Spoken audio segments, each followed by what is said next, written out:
All right, welcome to ICS 200 Lesson 5. This lesson is all about briefings and meetings during an incident response.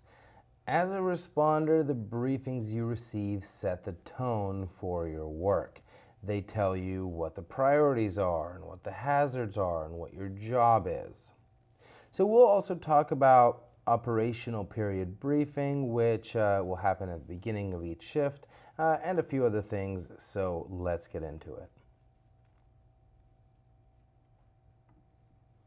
By the end of this lesson, you should be able to describe the different kinds of ICS briefings, know what should be included in a good briefing, and prepare to participate or give a basic operational period briefing. Even if you are not the one leading the meeting, understanding the structure makes you a better communicator and team player on scene. So here's where all the pieces come together. You've seen this diagram before, and now the incident action planning process includes meetings, briefings, and documentation.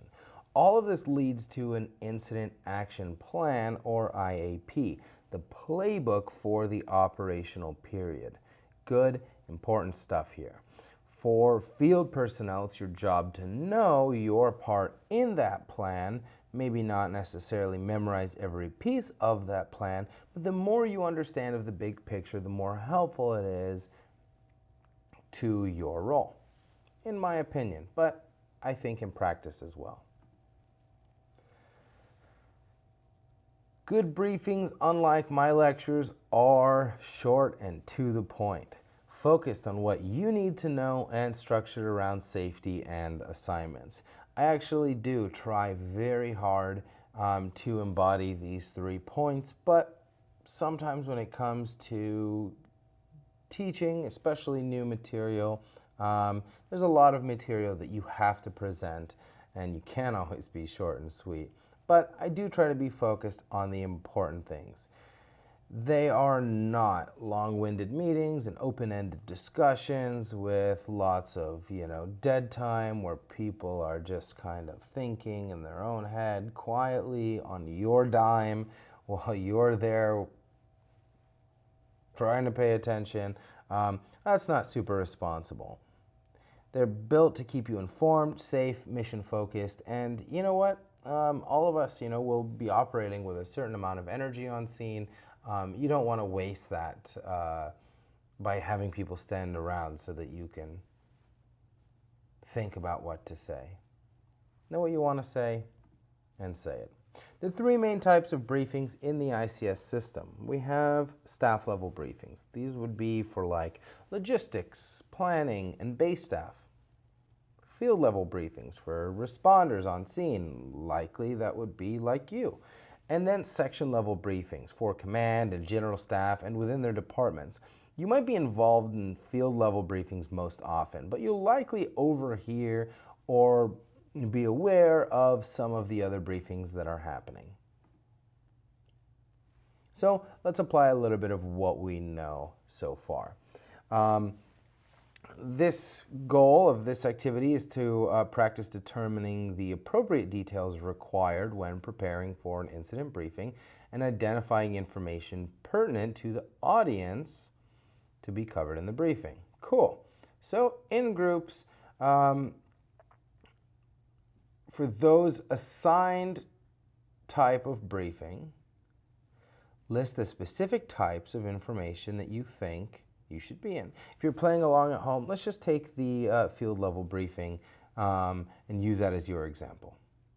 List the specific types of information that you think should be in that briefing.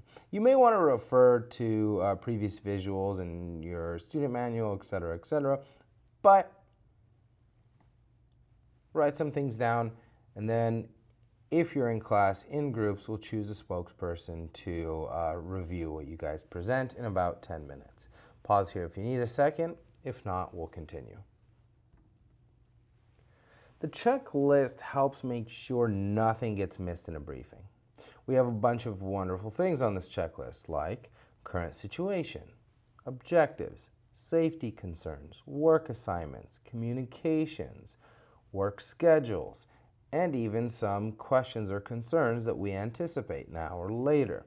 As a responder, don't tune out. Ask if there's something that's unclear or if there's something important you think you might have missed. It's human, it happens, but let's get that information. For staff level briefings, we have these topics. Likely, people not in the field are a little bit different because they help make things run, and so they might need supply drop-off times and food or sleeping arrangements or logistics updates, right? Even if you're not in these meetings, know that they happen, know that they stand to benefit the entire system as a whole to keep everything organized.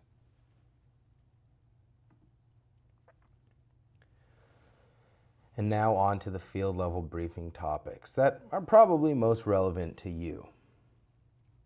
These are what you will most likely receive as an EMT or firefighter responding to a major incident. So expect to hear, what does the scene look like? What are they seeing?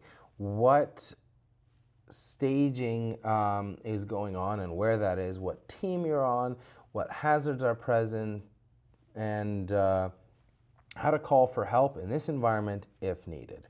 If something is missing or unclear, ask. It's not just an okay, it's not, doesn't require a salute. It's something to everybody on board so we can accomplish the mission. Ask questions if you have any.